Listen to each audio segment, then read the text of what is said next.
I'm Mary Beth Herkert. I'm the state archivist, and I get to chair this council until the governor appoints a public records advocate.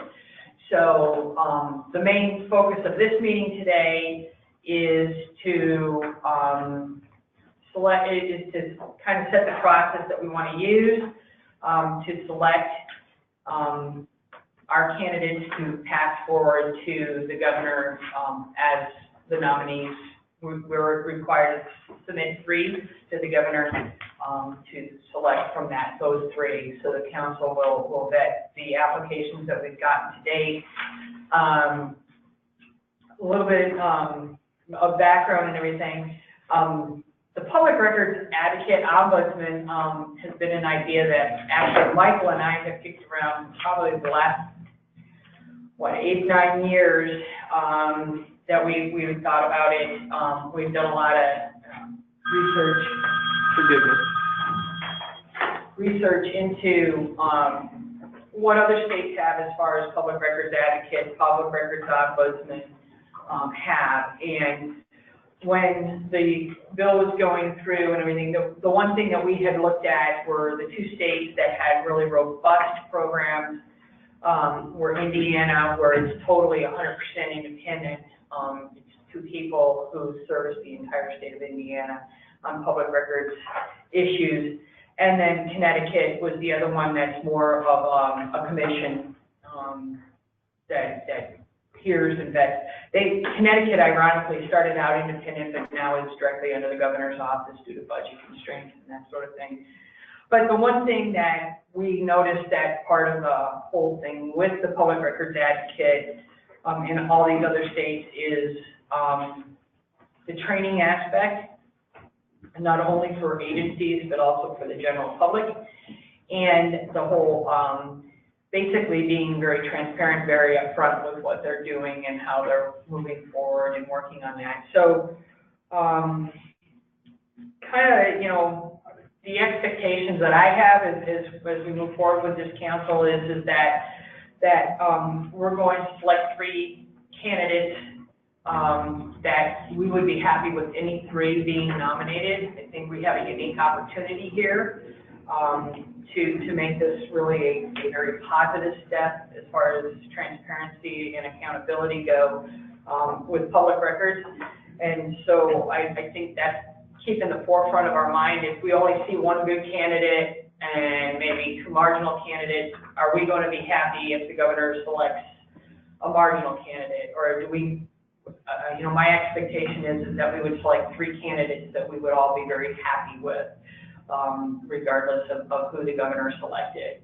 I think it's important that we have a strong advocate because this is going to set the ground the ground rules for moving forward with what the position is supposed to do and how they're going to do it.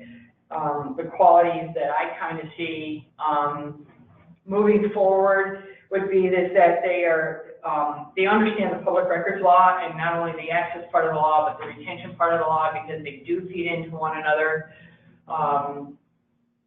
Basically, especially when you get to local government, how they interact, how they manage their information plays a direct role in how access is granted in agencies.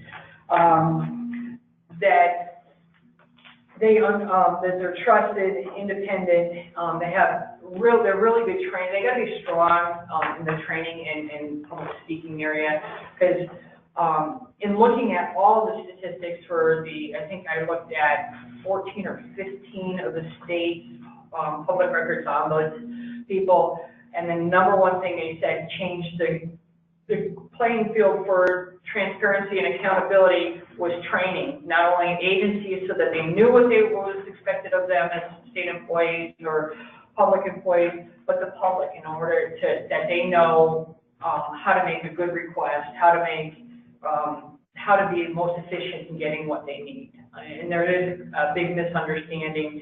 I know we see it every day here at the archives. Everybody thinks we have everything online, so that it's just a Google search and we can provide it to them. So I think those are some of the things that has to be a strength of the advocate.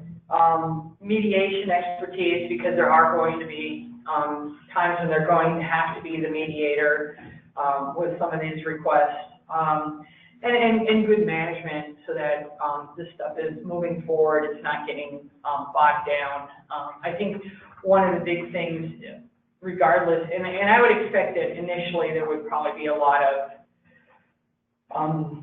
work, but is how to make that out so that they can be timely in their response. Because the last thing we want is an advocate who's going to be just another roadblock to getting somebody the information that they want. So I think those are all things that we need to be looking at in the advocate. And that's just when you guys will all have your opportunity to go through.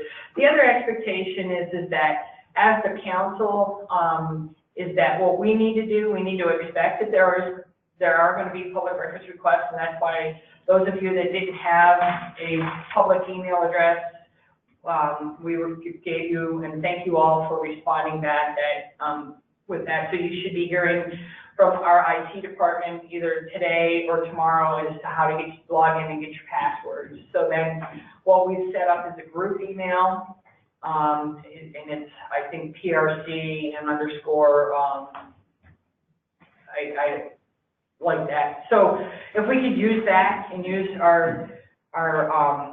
the group email as much as possible, and then also for those of us that already have government issued email addresses, which are the representative, the senator, and then those of us that work for state government, and then Rob and Scott, you guys did not get another email address. But if we just put in the subject line PRAC, so that we know when we get public records requests, because I'm expecting that we're going to get public records requests for what we do, it just makes that search easier, because you guys will have to do your own searches. Yes? Just a quick comment. I don't know what you were anticipating being done on this group server, but I advise all of our clients strongly and discourage them from doing anything of substance, anything that looks like deliberations towards a decision by way of group email, because it's an unsettled area of the law and could very well be unlawful. So I would discourage any, I mean, you can take your own advice, but basically, I believe that's a violation of the public meetings law. Mm-hmm. To essentially engage in substantive discussions or deliberations or decisions by way of email, I think is at best unclear under Oregon law. Right. But I mean, just general, that's the way I would like to send information. I think it needs to come from you sending agendas out, mm-hmm. or sending, you pushing information out is fine, but when you hit reply to all, you're just asking for a public meeting violation. Yeah. And that goes with the league too. We take a much more cautious view than what, strictly speaking, the statute will allow us to do when it comes to a serial meeting. So we don't. I'd probably be pretty quick to shut down anything that looks like deliberation. Right, and I don't expect us to be deliberating on it, but if we're just trying to communicate to one another about something, right. I would ask you to, I'm just, because we will, I mean, but if anything, looks like we're having a meeting, then I would be wanting to shut it down too, because we advise our people all the time not to do that, so, yes. I have a question. Were you saying that the non-public members that you were going to create a state email for us? Yes. Oh, okay. So that's something I need to. Yeah, respond to. I sent out an email last week. Okay. Actually it was last Friday, that you just need to, there was a policy attached to it, and you just needed to read the policy and say that you would abide by the policy, and then we would, we'll issue you the email. And it's just, so we're not having to go to, 12, 13 different emails and try to get that information collected in case of a request. The other thing is what we do will go into our electronic records management system. We've already set that up so that agendas, minutes, communications, that sort of thing, we will put into our electronic records management system, or TRIM. So it's very easily to search and find things in there, plus it'll be maintained for retention and disposition. So again, just kind of things that, I think if we're discussing transparency, we should be transparent, but I know there's going to be some questions, some discussions that we have that may not, but I would like to make it as open as possible.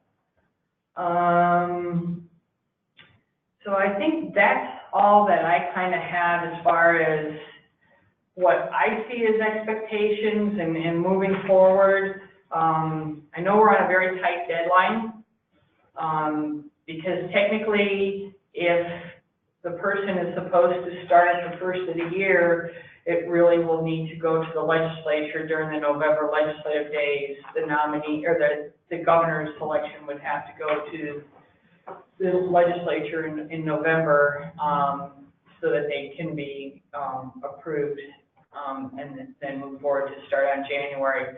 But I think if we don't have 3, then we're going to need to address that. So I just don't want to shove 3 people in front of the governor that none of us are happy with or are marginal. Because I don't know, I just see this as kind of if it becomes more of a roadblock, it's going to be dead. And then it's going to be very difficult to start something new. And that's the last thing that we want to see happen.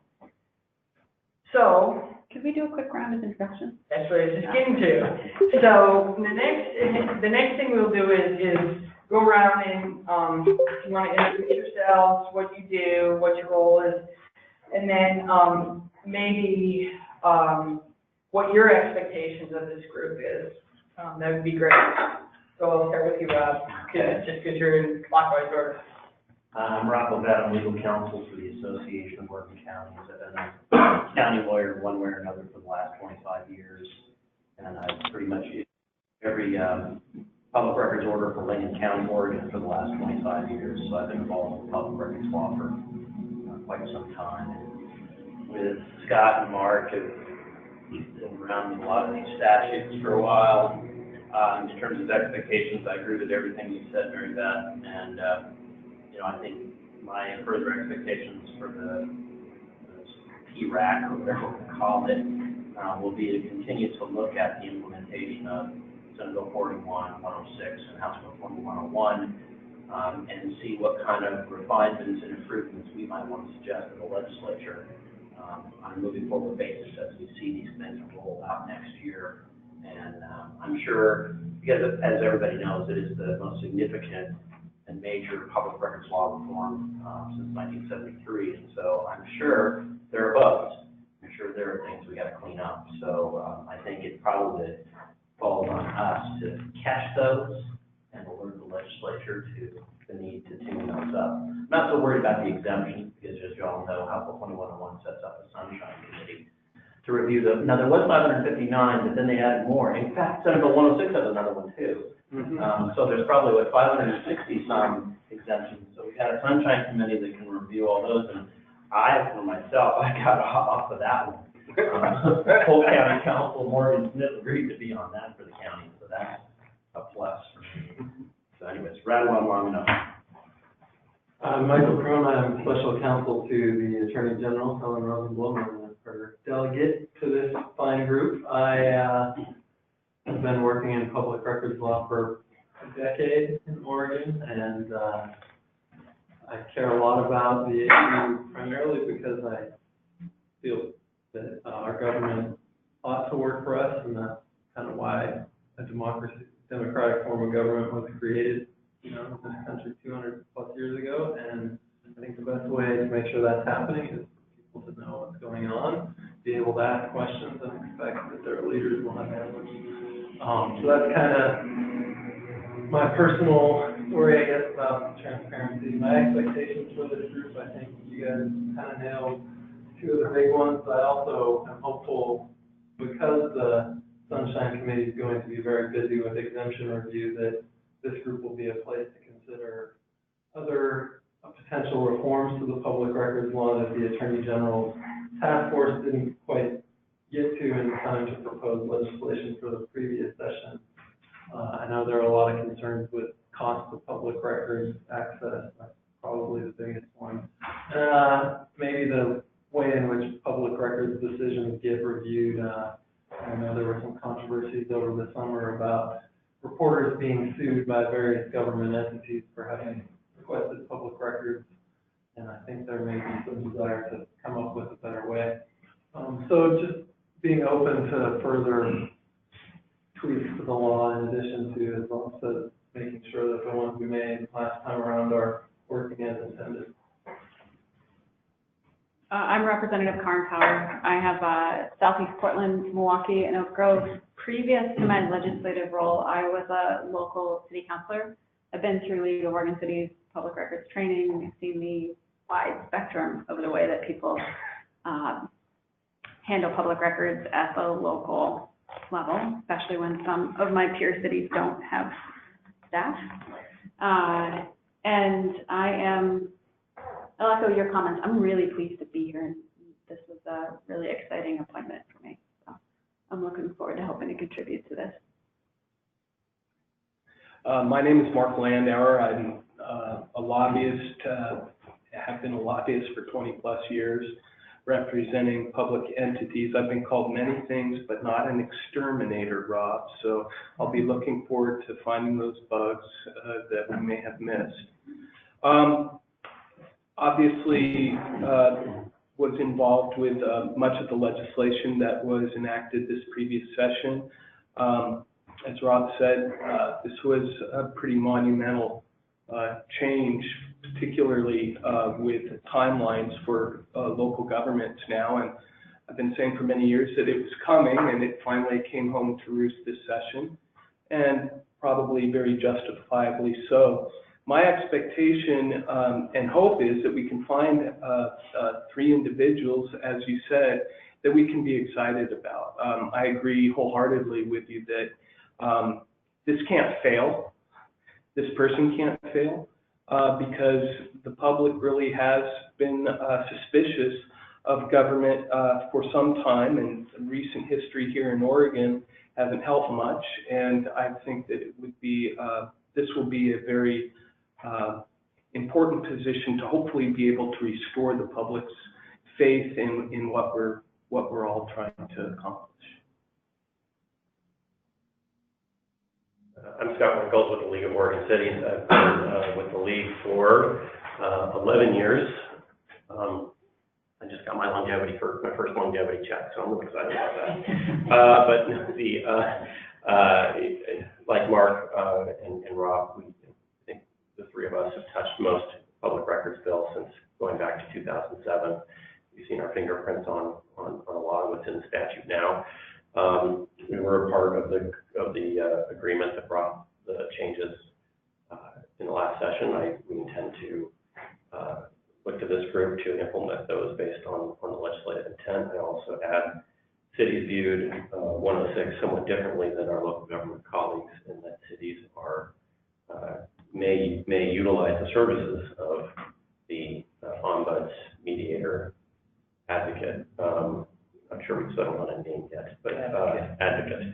So we're very interested in making sure we have some candidates there that are going to do what we told the legislature, the legislature was going to happen. I've seen the regulatory agencies work well, and I know what that looks like, and I know what it looks like when the other thing happens. So I know which one I prefer. So I'm Justin Brecht. I work for Senator Thatcher's office. I've been there for a couple of years. She wanted to be here, but she had other priorities that she had to go to, so that's why I'm here. Transparency issues are a real big issue for her. She's on the General Government Accountability Committee, where a lot of these bills came out of. So really, my expectation here is to listen, take notes, ask questions, if you pass all that information on for the next meeting. I'm Steve Oh. My title at the Oregonian currently is editor for Watchdog and Data Driven Enterprise. Been at the Oregonian since '94, on and off. My team and I work with public records every day. Couldn't do our jobs without them. And it's really, so I speak as a consumer of public records, and it's for all the reasons that have already been stated, I think it's essential to a well-functioning democracy to be able to have access to that information. In terms of my expectations, I think they're similar to everyone else's. I do think, you know, I'm excited by the potential of this group to continue the work that was started by the task force, the Attorney General's task force, and by this past legislature. I think there were incredible strides made, still a lot of work to be done. And I think this group is in a unique position to really tackle those issues and make sure that the new advocate focuses on some of these. And I'm Les Zeitz. I own 2 weekly newspapers here in Oregon, and I'm the publisher of one in Vail, way on the other side of the state. So I may on occasion take advantage of technology and check in by phone, although these meetings are important enough and the topics are important enough to warrant across-state participation. I've been a journalist in Oregon for 40 years. I have used the public records law in all of its applications over those years, everything from a simple request to petitions to litigation. And my little newspaper at Vail is one of the most recent examples of the law where a public agency can sue the requester to try and forestall disclosure. So I have a fairly intimate and up-close experience with the law. As far as expectations, again, I echo everything that's gone on here, but 2 things come to mind for me, and particularly coming from a small community where information about government and public service is very hungrily sought, is that as we make decisions and policy choices, that we, in every instance, remember that we are acting for citizens and not on behalf of our particular personal interests or our personal constituencies. I think that in the end is going to result in the best decisions and the best policy. The other expectation that is clearly represented by this council and the public advocate position is that we will use our ability, our talents, and our motivations to reduce conflicts and confusion about the public records law on all fronts, among government, well-meaning public servants, among journalists, and most importantly, among citizens. And I think if we can do that, if we can reduce the confusion and conflict, we will make pretty significant strides for the betterment of the state. I'm Matt Shelley. I work over at DAS, and I am the designee from our director, Katie Koba.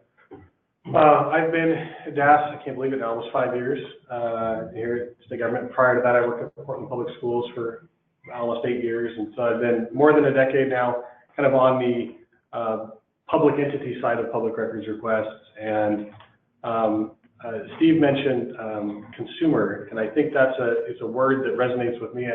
It's a word that I see resonate more and more inside government, which I think is a good thing, and that it is more kind of a customer service focused thing. We've also seen, even my relative short time, I guess, a real change in expectation as things have moved more digital, a lot more email stuff. When I started at Portland Public, they were still faxing news releases to newsrooms. That wasn't that long ago. And so we've seen big changes and big expectations. And government doesn't always move as quickly as everyone would like it to. And so I think we can help that along. And I really like the idea of an advocate because even in my role, kind of DAS is a central, kind of plays a central role a lot of the time in state government. And I have found myself in between requesters and agencies kind of saying, do you really want to do this, like on the agency? But actually on both sides. Can we smooth this out? Can we close this out without having to appeal it? That type of thing. And so it's a real need, and I echo your sentiment in that whatever we design, whatever we put forward, they need to be good, and the system needs to improve things and not just add another layer. So that's my hope. Hello, my name is Tony Mendez. I'm representing myself as a member of the public. I am a communications manager for the Oregon Environmental Council, but have been there for about a couple months and am ending a 8-year career as a journalist. So I've covered local government, county government, school boards, justice, and I'm familiar with public records procedures. I also served on the national board of the Society of Professional Journalists, and I'm excited to be a part of this process because I've known other friends of mine that have gone through similar processes in other states, and so it would be great. It's good to hear that you've researched other states or have been successful with similar efforts, and so it's an honor to be here, and echo what everyone has said. In particular, I think, you know, we're in a time and place today where trust is low among not only government but journalists as well. And I think that this opportunity, this work that we're doing today, has the potential to help improve and amend that. So yeah, welcome. My name is Lee Vanderhoo. I'm a journalist. I've been a journalist in Oregon since 1999. I would describe myself as a heavy user of this law.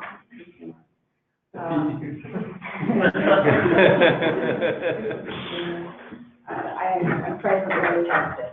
Yes, thank you.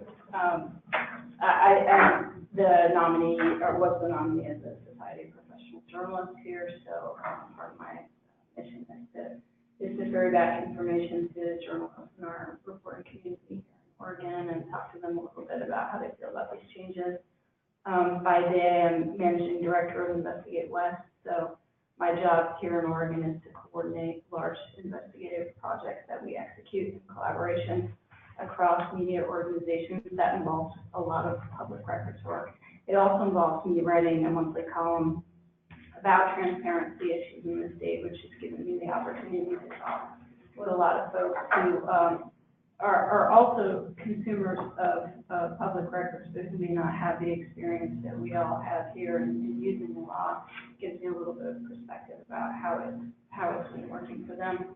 I would say my mission is to simply pick up where the task force left off, try to address some of these issues that still remain on the table, chief of fees, and hopefully to find us a good public records advocate. Stephanie, you want to introduce yourself? Oh, I am Stephanie Clark, the manager of the Records Management Unit here at the State Archives, and I hope to work with the advocate in training and education, which is a huge part of my job here. Oh, and Sharon is gone. Oh, she dropped, so I'm here. Listening. Oh, okay. I'm having the computer side of things, but I'm still present on the phone. So I'm a staff attorney for SEIU Local 503, located in Salem, although I'm in Portland today, which is why I'm on the phone. And I'm the public sector workforce representative. And I echo what many members have said today. Obviously balancing transparency with common sense exemptions, having a clear and consistent process. I know that in my work with the public records law, that has not always been the case, and I really look forward to participating and helping make that a better process for the public. And I'm looking forward to assisting in the selection of a well-vetted and experienced public record advocate candidate. So thank you all for participating. I really look forward to working with this group.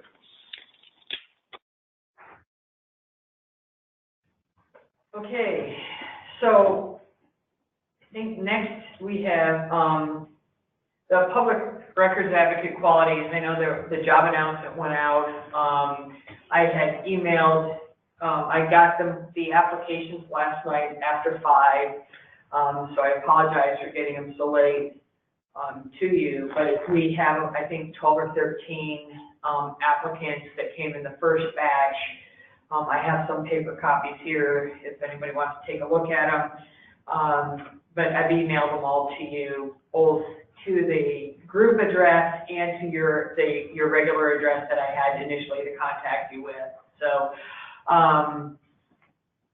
I think in my cursory look at some of these, the announcement that went out, some of these people don't meet the minimum qualifications.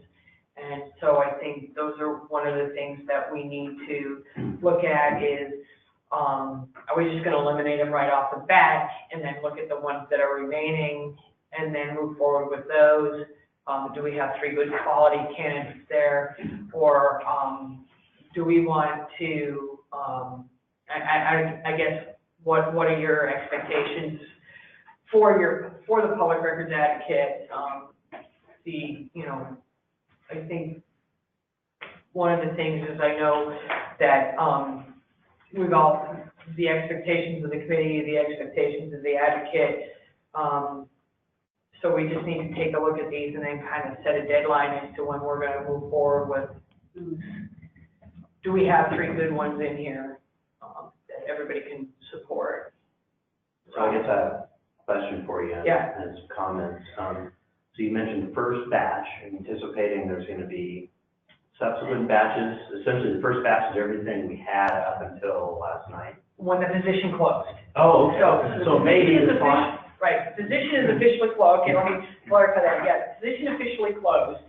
So these are the ones that came in before the position closed. We specifically asked our HR department not to go through and do any vetting on them, but we left that up to this group to do that.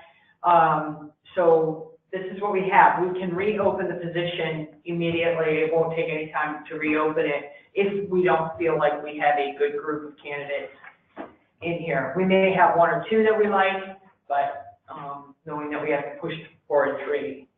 Steve? Has anyone gone through and quantified how many applicants we have and how many of those actually are attorneys? Because I saw a number of non-attorneys. There's 8 attorneys, 1 pending bar admission. So I think 8 of them meet qualifications, 9 of them potentially, depending on bar results, which come out anytime now. For my part, I read them all at lunch over at McDonald's. I basically, carved out the 8 into 1 and 2. I said, who would I want to interview? And there were 2 clear ones that I wanted to interview, and then I was a 3-way tie for the 3rd one I wanted to interview. So I found 5 that I'd be really interested in interviewing. The other 3 I could interview, but there's 5 that I was at least potentially interested in. What I was struggling with is, as Mary Beth explained, we're supposed to send a list of 3 to the governor, and I would normally want to talk to these people. I could do it off paper, and I basically came up with 5 or 8, depending on how you slice and dice it. And it was like, okay, but I really want to talk to them.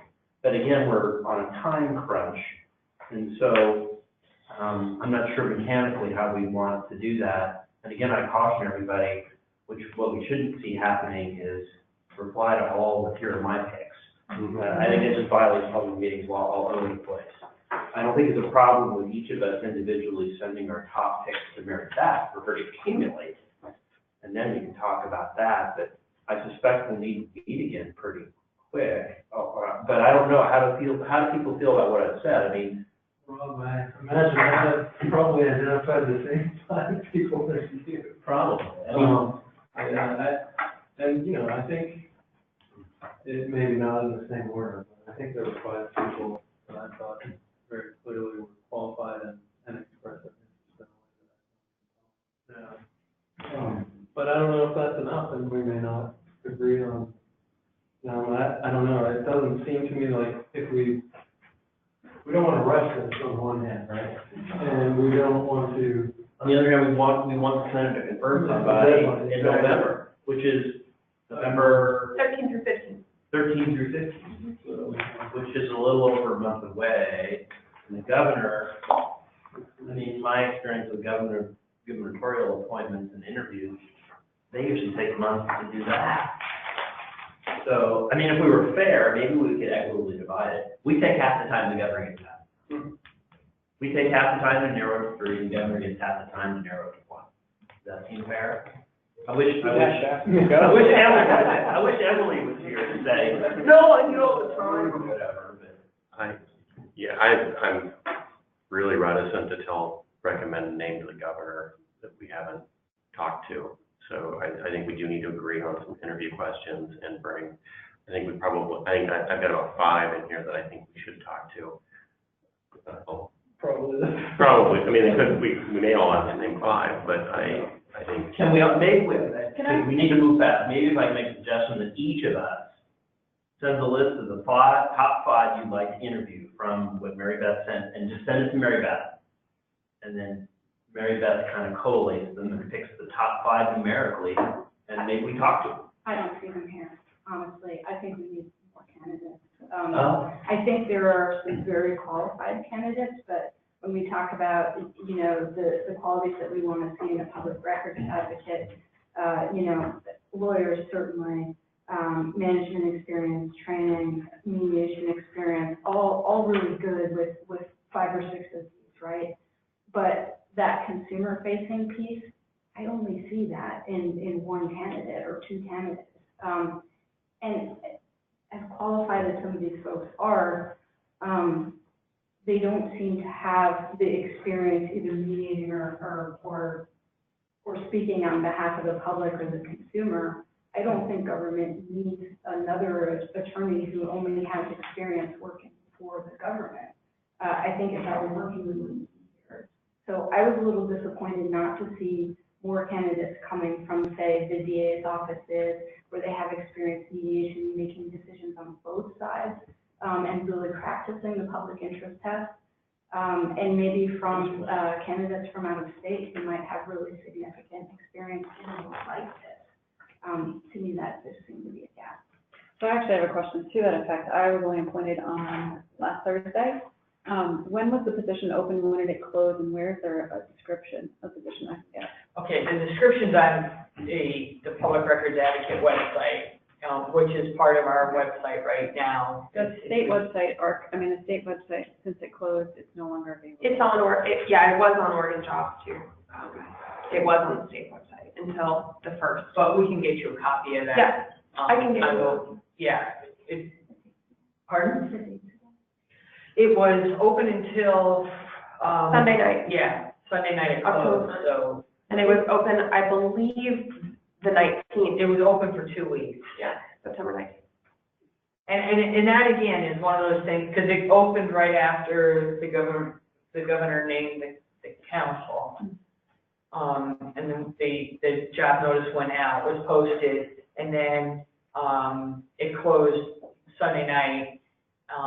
We got everything together yesterday, and that's why there was, like I said, it was late getting in to you guys, but, we are not, like I said, if we really want to open this up again, we can. I mean, and that's the decision of the council to do that, as opposed to, and we can open, like I said, if we want to take tonight to look at the applications and based on the job description, and I get you guys want to message me that basically, hey, we need to open this again, we'll open it up tomorrow. One more question. So what channels was this broadcast in? Does the state have some way of doing placements, nationally? It went onto the Oregon job site. It also there was a press release, the Secretary of State did a press release. I don't know how far reaching it went beyond that, but I know one of the questions was brought up shortly after the job announcement went up was, do you consider somebody from another state that is licensed in another state, but they're not, past the bar in Oregon? And our interpretation is that, yes, they would be eligible to apply as long as they would be able to pass the bar in Oregon. So, I mean, if we want a broader scope, the only thing is again, we would probably only be able to leave it open another week in order to meet that November time period. Otherwise, what's going to end up happening is if we miss November, then I think we don't get legislative days until, January? Which is not, that's doable. I worry about essentially if Lee feels like we're not there, I'd just gonna open it up again. I want all of the council to be comfortable getting the top 10. Yeah. I'm perfectly comfortable taking our time. Again, I think it's paramount that we have candidates that we are all comfortable with. And from my perspective, you know, I saw a few people in here I think are very qualified individuals, but if members of the council have reservations on the talent pool that we presently have, fine, let's open it up again and see if we can attract somebody that we're all comfortable with. I'd rather be in that spot than us haggling over people that we may have some misgivings or concerns about. I agree. I wonder too if some of us, if Lee and Steve, if you guys have ideas about how the posting might reach the kind of applicants that you would be interested in seeing that you don't think are reflected here, because we can also, now that we're here in meeting, I think we can probably help guide the way in which the position gets re-advertised, which might help get some. Because my initial question to you was going to be, well, how are we going to get a different group of people the next time around? But maybe you guys have some thoughts about that and can help with that. Well, I wonder, and I don't know if this is outside our purview as a group, if we could help with some of the recruitment process or not, but I thought it was odd that we only had one candidate from the district attorney's office. And we have 36 offices that are theoretically practicing this public interest test all the time, and it seems to me there's got to be at least a few candidates there, so maybe getting a little deeper into the DAs, making sure that they're hearing about the position. I would like to see it shop around a little bit to some of the free press coalitions, freedom of information coalitions nationally.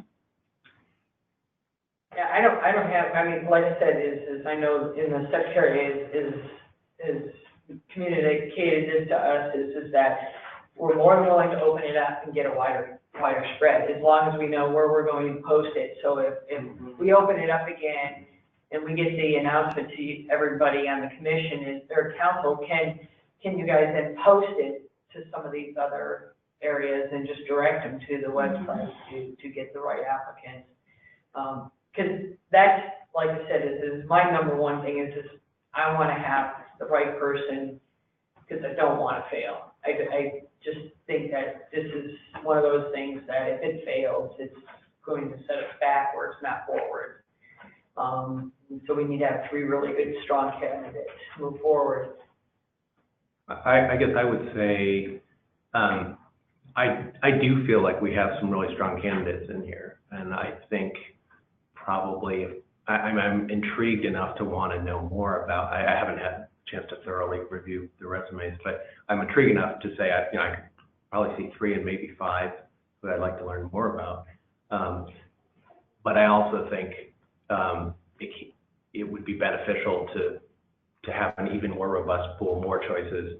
And given that it's only been 2 weeks, I think it's hard to get the word out to. I mean, there are a lot of folks in Washington, D.C. who practice this kind of law more routinely than, let's say, within any given state. That said, I don't want to drag it out forever, because I do think we have people right in front of us who could do the job. And I think, going on and on does pose risks. So I would want, if we do reopen it, I'd want to make it a pretty short window. What? And Rob touched on this earlier, and Lydia too. To me, one of the most essential qualifications is that public speaking ability, that ability to interact with people, that you can engage them, they listen to you. So I wonder if there's a half step that we could go through these applications, get the top 5 or 3 to Mary Beth, and then do live interviews, maybe set up an interview panel so the entire council maybe doesn't have to be there, and see if, as a result of the interviews, one of those 5 suddenly lights up the whole room for us, and then that would short circuit the need. If they don't, if we talk to 3 or 5 people and we all go, well, that's kind of nice, then we could go back for another round. Because I agree with everyone else, there's no, we aren't going to get points for rushing to a decision on this, right? We're not going to get a gold star because we met some arbitrary deadline. So that's what I would suggest, is that we talk with these folks that rise to the top. The only, just knowing the HR process and that sort of thing, the only thing with that is, so we do the interviews and we need to do, we're not satisfied with what we have and we have to go back. Now you've delayed it almost another month and a half to 2 months. By the time you then repost the job. And so, I mean, unless we could get them to interview next week and then make a decision if we like or don't, we'll have 3 candidates and then put it out right away after that. So that's the only caution I have, is that process can be longer than just opening it up for another couple of weeks and then getting the whole pool and making the decision and doing the interviews then. Now, that was gonna be my question to you. Can we reopen to allow for more applicants without starting over? Yes. Okay. Because when I first saw the announcement go out in 2 weeks, I just off the bat was a little bit concerned about what are we going to get back, because it's been a real passive recruitment. It's been posted on the website, which is like most state jobs, right? You put it on the web and then you get who you get, and then we all complain that we can't hire anybody because no one. And so there's nothing wrong with going out and saying, hey, you should apply for this job. Mm-hmm. And I think that with the folks even around the table here, within their own networks, I know when I shared it, and like on LinkedIn, and actually the tagline was, do you think state government should be more transparent and accountable? If so, prove it, apply. Like, here. And so I think if we do open it up for another, it doesn't have to be a long time, a week or two, whatever, and then pair that with some more kind of intentional outreach to whether they're individuals or groups of individuals. I, like everybody else that's kind of had time to scan the stuff that's come in, I could have a short list of people that I could say check the boxes in terms of qualifications. But I'd feel better about those people if I had 10 people that I could do that with. I'd feel really good about putting 3 of those people forward. I have a question, which is, do we need to do the 2 things separately, or would it be possible to both reopen the posting and sort of proceed to interview some of the people that we are excited about from the school? So wearing my HR loss prevention hat, here's my nervousness, Mike.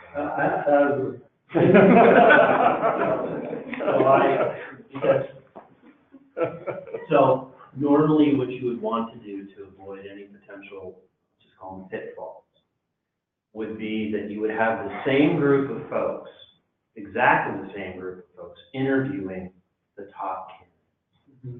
So my worry would be is that you would open this up and you'd conduct some interviews with probably not all of us, but as many of us could be there. And then later, maybe you interview others and it won't be exactly the same crew. And or we could create a subcommittee. You could, but you need to ensure that both disparate times have exactly the same people. Otherwise, you're screwed, pardon my French. And so I almost prefer to go with what you were suggesting and just reopen it, hold these, keep all the 13, and then pile on some more. And I would, for my part, I would commit to sending out your job posting to the places where, when I was in the business of hiring deputy district attorneys, I sent it out to the DA's listserv, county council listserv, city attorney's listserv, and then the law schools, 3 law schools, in addition to the usual web places. That's where Does the bar have an employment placement? Yeah, they do too. So I always send it there, but I got more kicks off those other things. It depends on what you're looking to hire. But as Lee mentioned, if you're really looking to hire, for example, a deputy district attorney that's been handling public records orders for a while, then the way you reach those people is the DA's listserv. So we can certainly do that if you want to expand the pool. But I'd really caution against interviewing a group from this and then interviewing a group later based on subsequent applications when you weren't 100% sure and confident that you'd have exactly the same people exactly taken over. It's just like that. You can see trouble. I would like to come to some type of decision though today about some of these candidates. And one of the requirements is to be a member of the Oregon State Bar. I would move that those who are not, who are not a member of the bar or are presently eligible to take the bar, they can stay, but those who aren't, we're done with. So, and if I could make a friendly Please. amendment to that, because the problem with being eligible to take the bar is right now it's a February bar, we will get results in August. Right now, we do have one applicant who's taken the bar and would be getting results any time now. That's different. Then there's also reciprocity. For 5 years, I think it is now. If you're in an ABA model state, so California's excluded, and you have practiced 5 years, you could probably get reciprocity and get admission to the Oregon State Bar from a lot of states, but not all. Otherwise, we wind up waiting. So, Is it possible to ask the Secretary's office to just figure out who could meet the qualifications and strike the people who do not? So That, we can, but we wanted to make sure that the council was comfortable with our HR department doing that.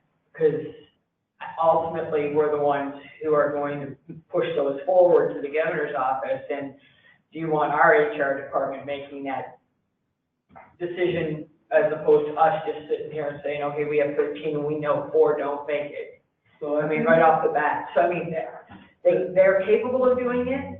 I just didn't want to make that assumption because. Anyone without a law degree probably. Well, and that's what, you know, one of our things was, if they have a law degree, push them forward. If they don't have a law degree, don't push them forward. But for this first go round, because we hadn't met as a council, I wanted to bring forward all of them, so that the council makes the decision as to, do you want our HR department to just eliminate everybody that doesn't have a law degree? Yes. Okay. I mean, I think the statute can help. Were there any other minimum qualifications listed in the job description? Because I will add that I am HR counsel for my organization. Okay. And if there was anything else that was listed as criteria that is an eliminating factor, we should be aware of that too. I'd be happy to pull this up and hand it to you. That'd be awesome. Karen. I want to make sure that we're following the expectations we set up for the public. Yeah, this press release is the only announcement, is that right, Mary Beth? And then whatever was on the state job study.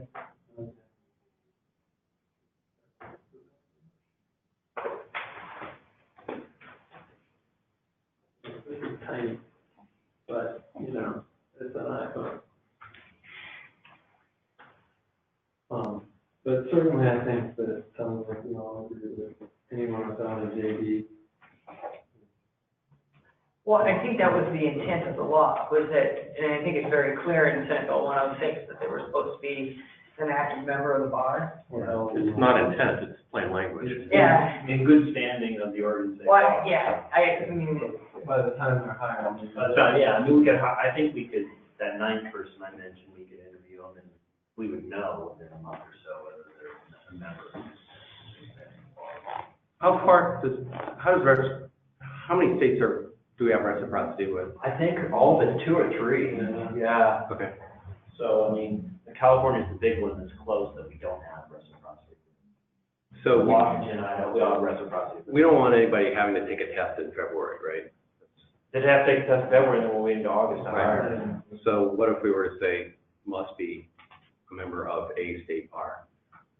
Well, it specifically says Oregon State Bar. But for our purposes. But I think for we the figured that, candidates. because if you had, this person just took the bar, for example, one of the 13 just took the bar in July, and we'll be getting results Okay. in a month, so, anytime. So we're saying that we were going to rule out candidates from outside Oregon, basically? I mean, No, I think you want to include the ability for attorneys from other states to apply. How, So I think if you're a member of the bar, any state bar, or have already taken, although do we want to make the Secretary of State's office? No, I think for filtering purposes, we just say people without a law degree can filter out. Okay. That gives us everybody, and then we can look to see whether there's enough experience here, we know who's got reciprocity, who can meet the qualifications in a few months. Yeah, because anyone could get reciprocity. I mean, if you had a California bar member that didn't go to an ABA school in California, they would never be able to be licensed in Oregon, period, the end.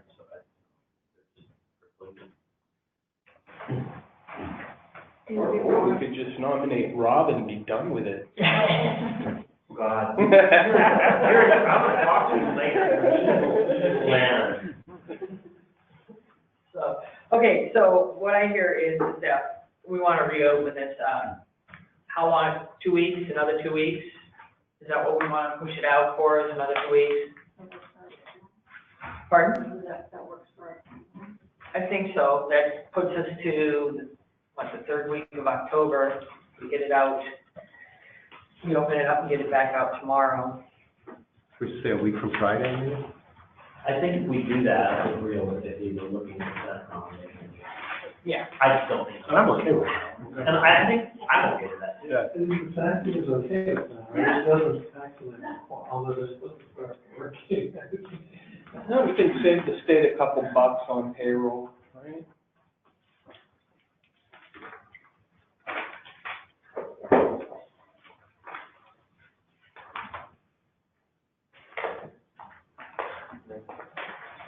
Basically, this can blow you.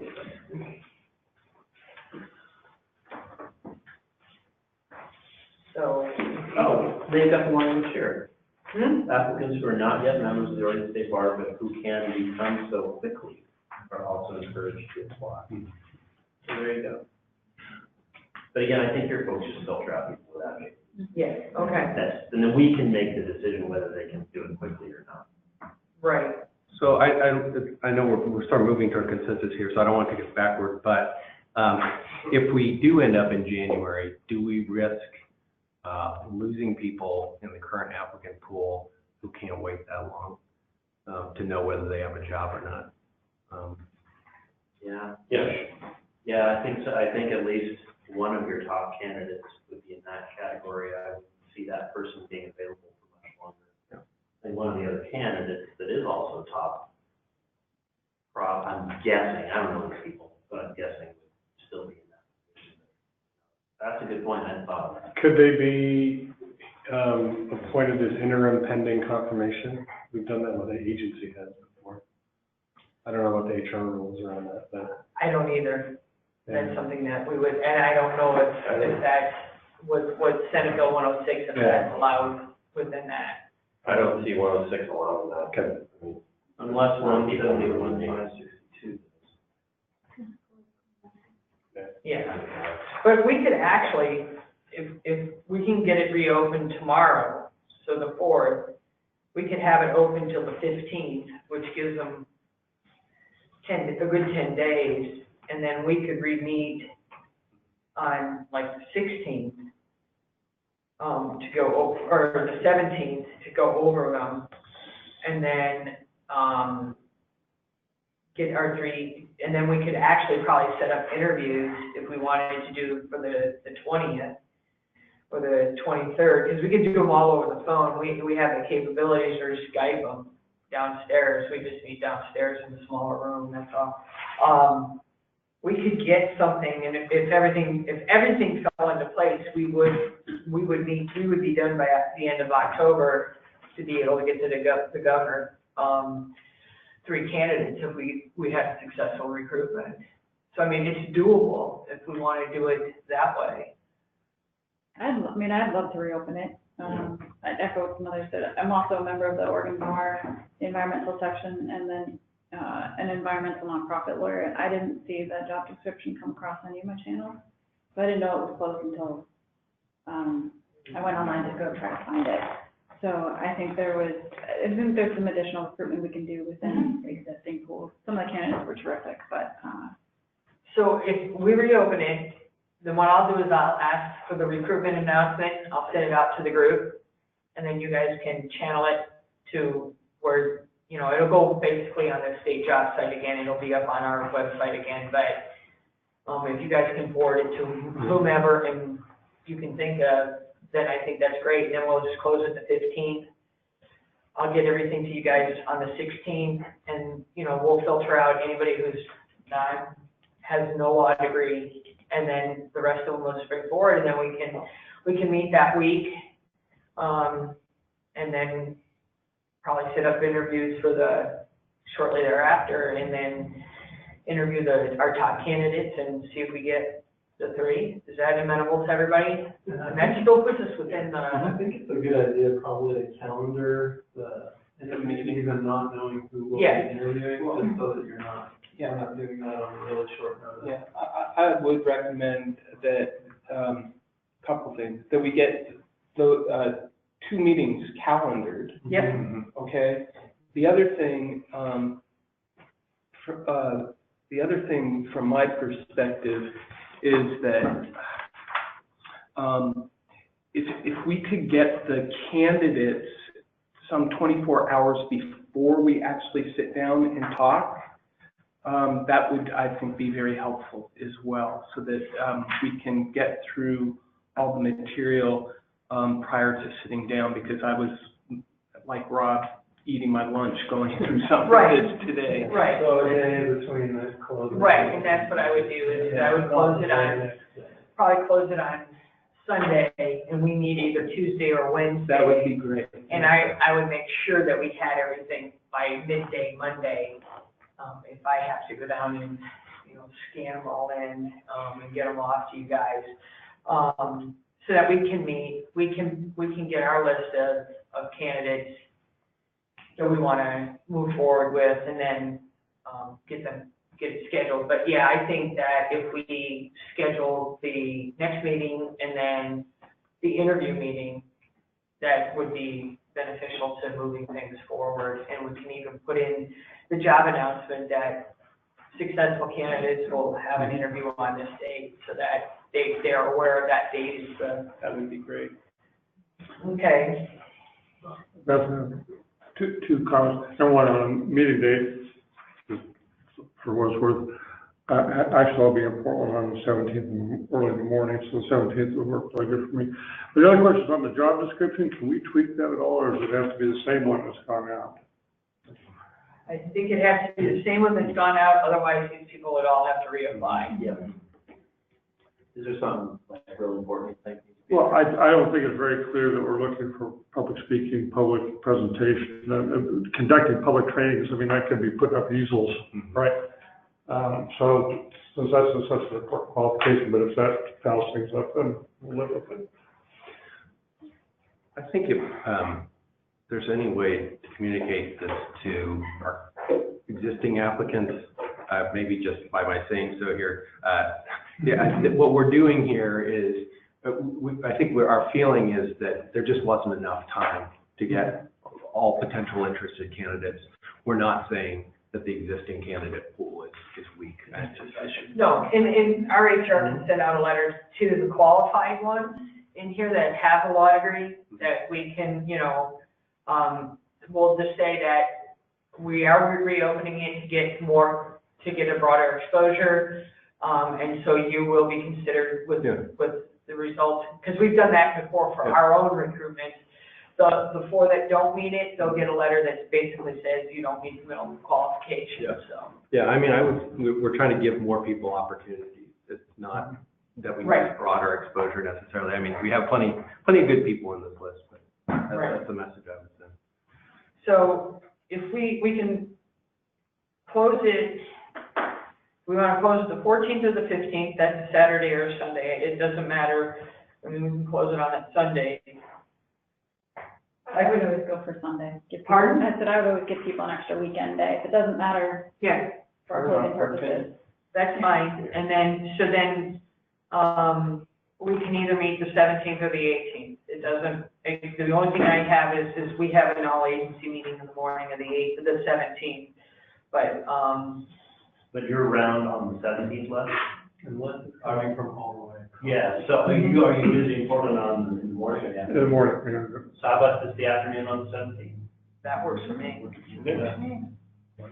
That would be a challenge for me. I don't think I'd be able to attend on the 17th at all. I'm in a meeting all day in Eugene. 18th, I'm totally available though. This is Sharon, by the way.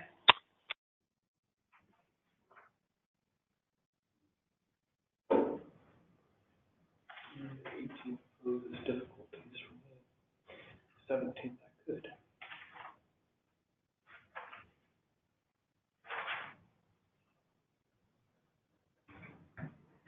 Okay, so do we need a vote, 17th or the 18th? Or do we we look for a different date that week.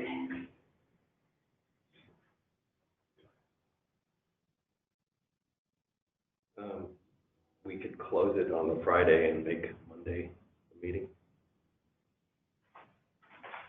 Are you coming over Monday? I was hoping you'd be here Monday night.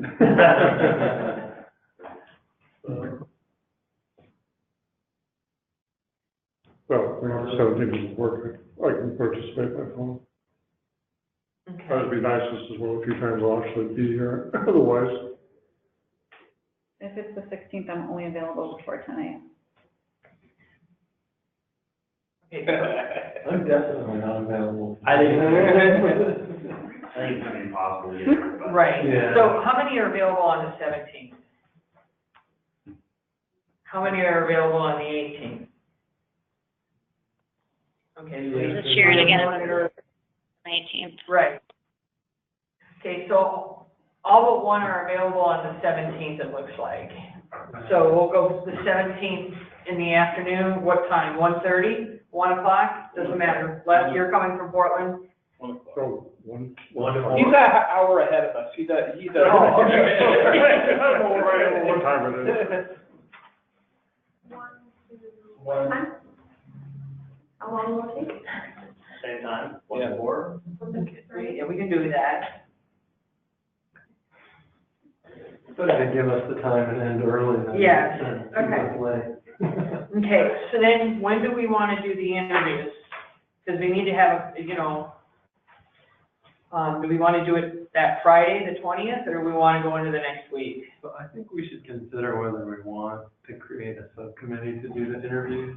I mean, just from the calendar discussion we just had, I can imagine that being difficult for everyone to once again convene, and also being interviewed by however many people this is would be very strange. Well, except, okay, and my retort to that is that I've always designed interview processes designed to mirror or replicate real world experiences of what we're looking for. So when I was hired for legislative council, they went through a ritual. When I hired people to be deputies, I did set it up. So the idea of having a panel like this and someone sitting in the hot seat right there doesn't offend me at all. Because that gets to your public speaking point and your ability to communicate. I think that's kind of what we want to do with that. Yeah.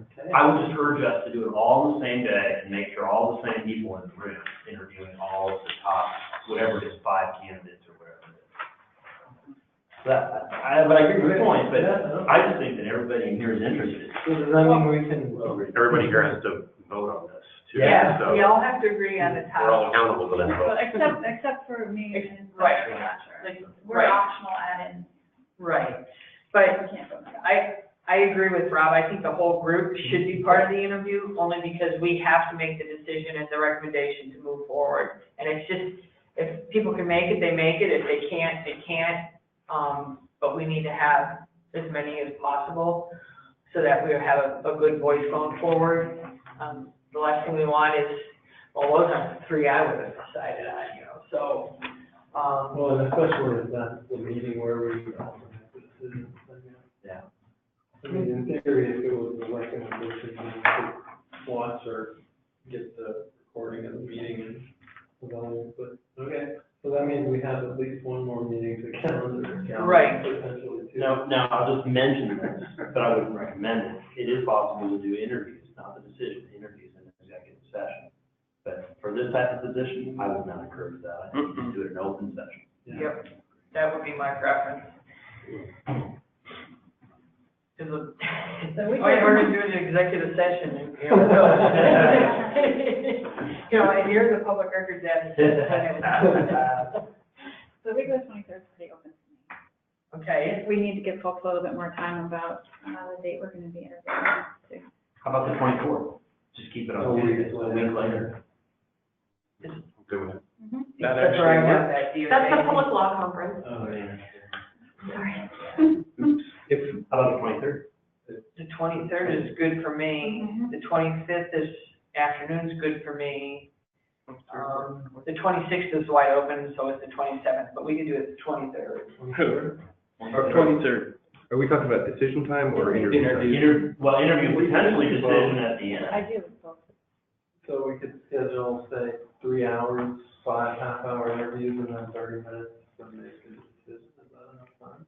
Top three moving forward, Yeah. assuming a decision is made, assuming you just don't say, oh, we're not good. I mean, we're committing now to interviewing 5 people, or no more than Up to. that, probably. I don't know. So what do we want to do with that? Afternoon, 23rd? 1 to 5. 1 to, What's fine? yeah, 1 to 5. and hopefully be done early. Yeah. That happened, but. Well, if you're running the meeting, it will never happen. And so interview questions would be, I'm assuming DAS HR would probably, is there some template they use or? Well, this is actually being run at Secretary of State HR, so. So, Well, I'm sure they've got a template or something. right, but we can decide what questions we want to ask. Yeah. I mean, the group has that flexibility to develop the questions that we want to ask. So, I think between now and next meeting, we can start thinking about questions that we would like to ask of the advocate. We have a particular scoring sheet that we would use and follow all of our HR rules as far as that goes. The package would be developed for you, you know, so that you had them ahead of time and that sort of thing, and the ranking sheets and that sort of thing. So, but yeah, the questions, we're allowed to figure out what questions we want to ask. And if there's anything that I think might be sensitive or whatever, I might run by our HR to make sure that it's a question that we can ask. I don't see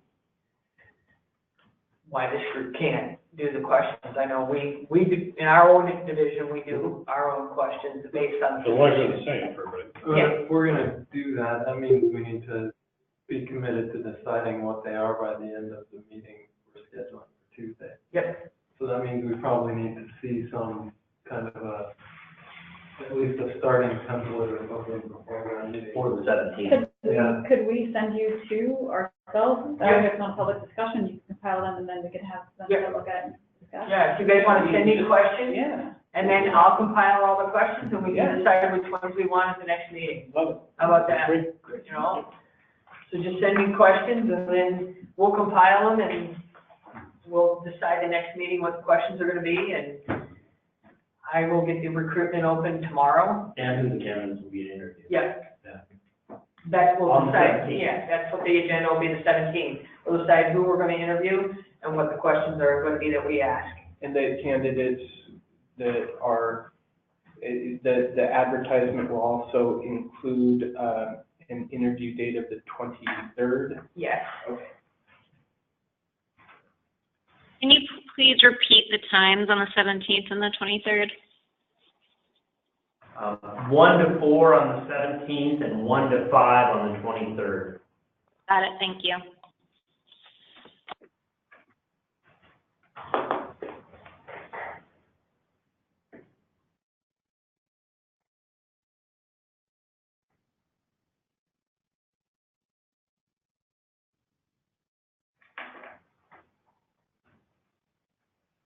Is this how we should have counted meetings for the task force? This actually seems really efficient. Yeah, that was kind of messy scheduling those up, It wasn't it? was, yeah, my lady's favorite thing. Disaster. That's a little harsh. What? Because everybody was just like, yeah. Oh, I actually am quite sure it was.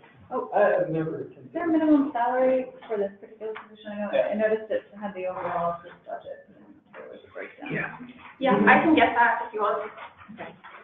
Was that in the other, I know that, but that could be for everybody. Principal executive manager G on the class, Oh, no, that's, the DAP. yeah, it did, the job posting, I believe, did have the salary range. It does, yeah.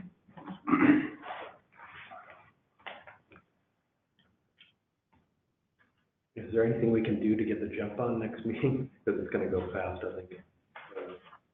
To get, To get the jump on next meeting, I mean, is there maybe a decision framework we can discuss today and come to agreement on?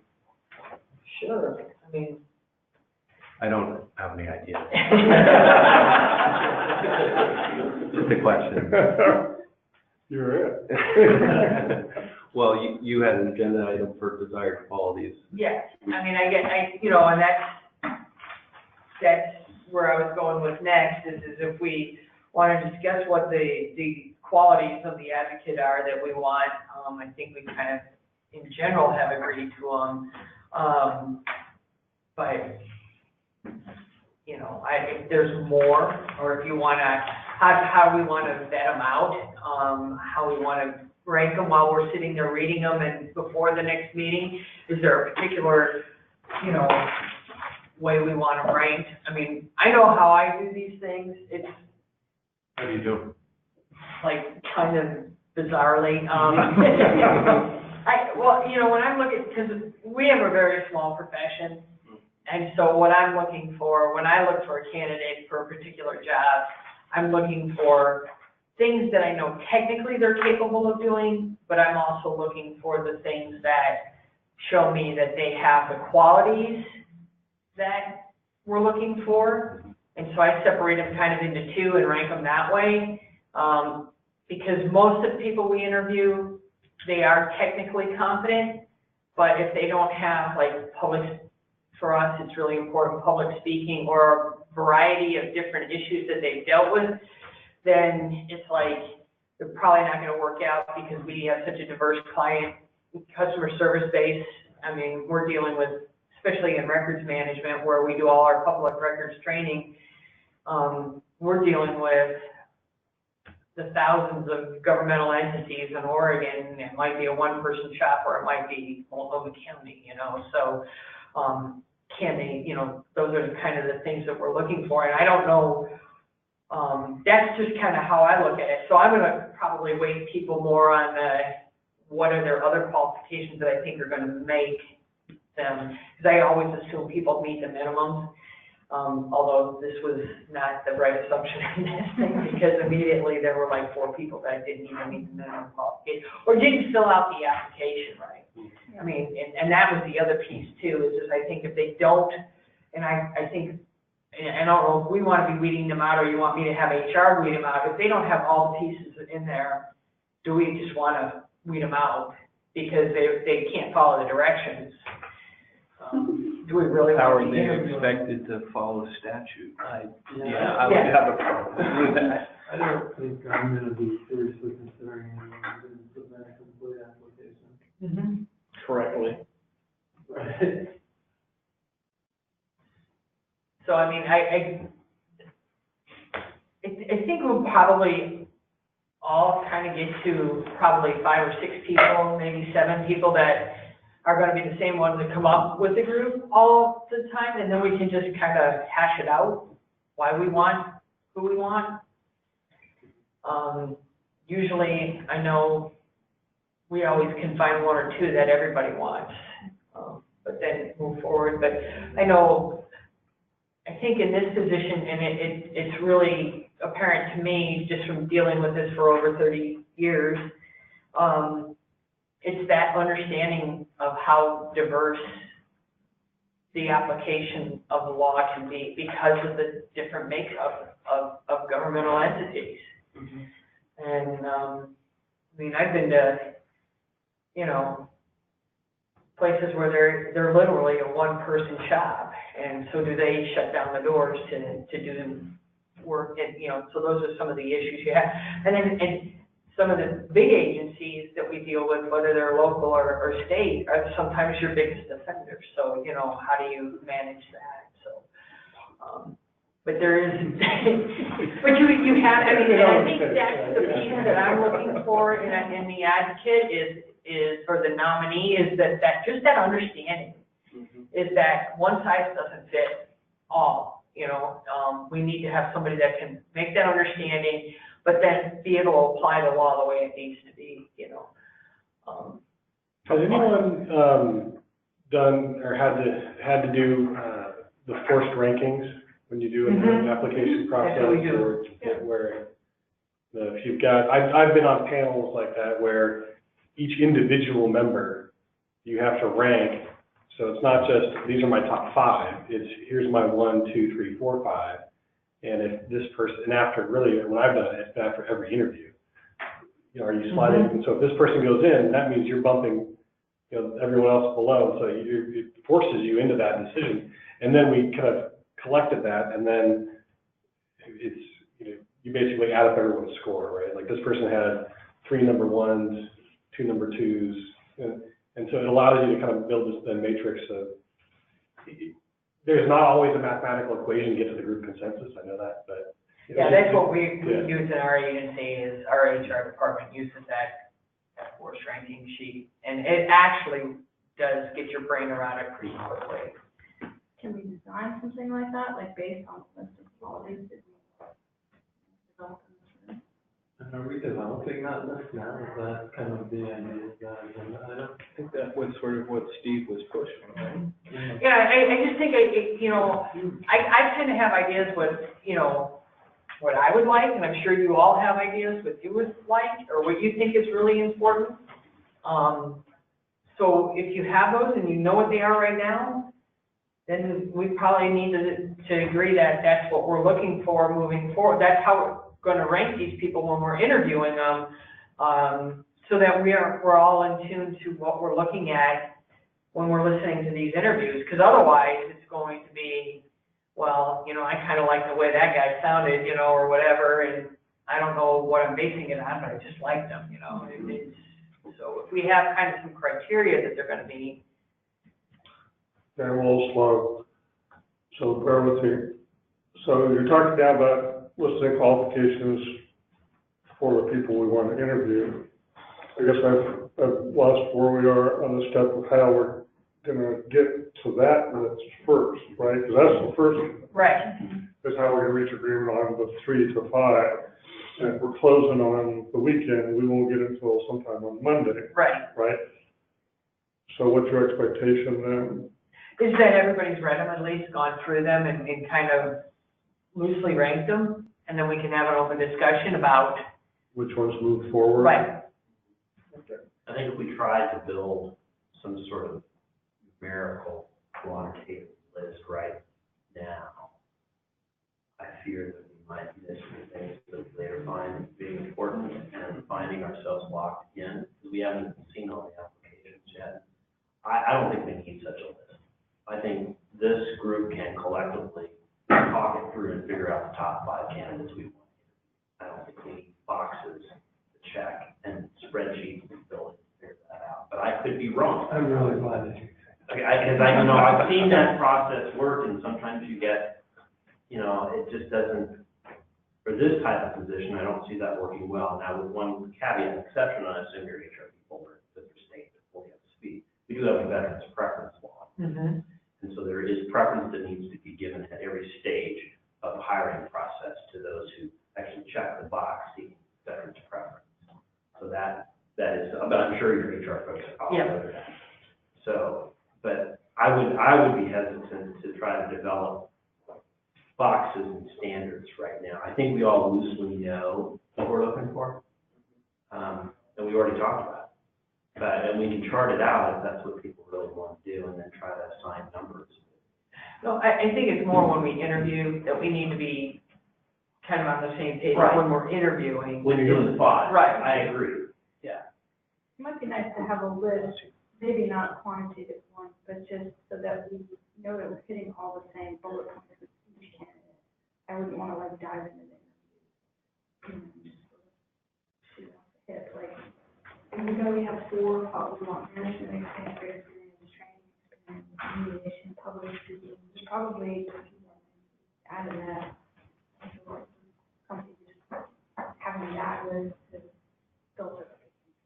Well, if you're talking about actually in the interview, I think the idea is we're going to come up with specific questions that will be asked in the interview rather than sort of they're shooting those from the hip. So hopefully, and it may be that in the process of agreeing as a group on what those questions ought to be, we'll be effectively sort of settling on. Because you're going to ask people about exactly those. Those are going to be the questions. And I also, having engaged in a lot of HR processes, I wouldn't want to confine us to just the questions. Right. Follow-up questions are always accepted both, and I think you just wouldn't. You only ask a question, you don't have anything else. It does.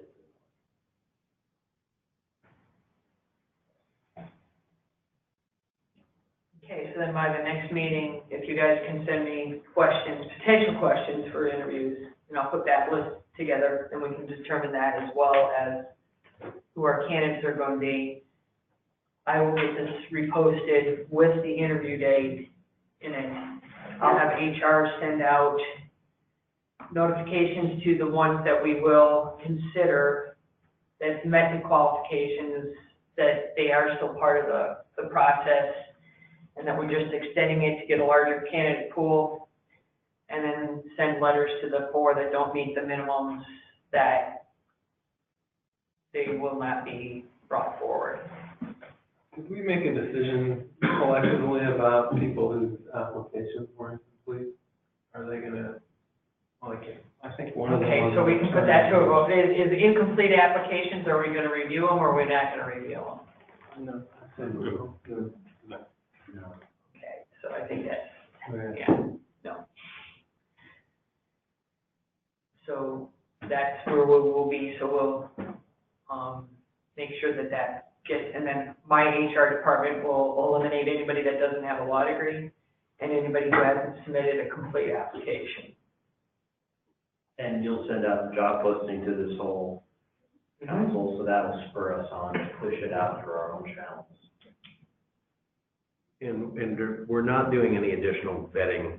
We're gonna leave that to the governor's HR staff. Is that the idea? To, Additional vetting, like basic kind of That's the governor. oh yes, That's the governor's.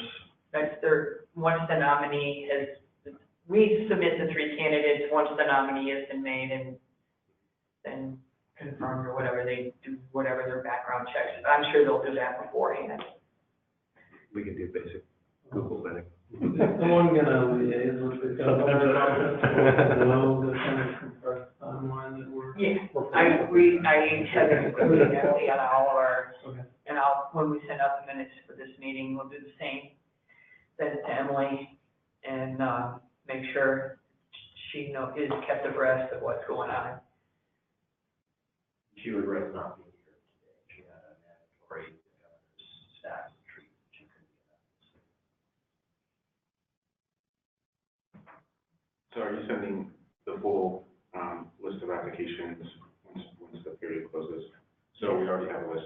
You'll include the ones that were included. Oh, good question. Yeah. So in addition, you want me to send these ones again then, or Oh, do you no, want just the when you new just let ones? us know which one, you'll let us know which. Yep, which ones have been eliminated, so you don't have It's all to. in the PDF doc, so. Yeah. I guess so. If it isn't too hard, if you could you compile a clean document eliminating The ones that are, yeah. eliminated and including the new ones, so we have everybody in one meeting? Thank you.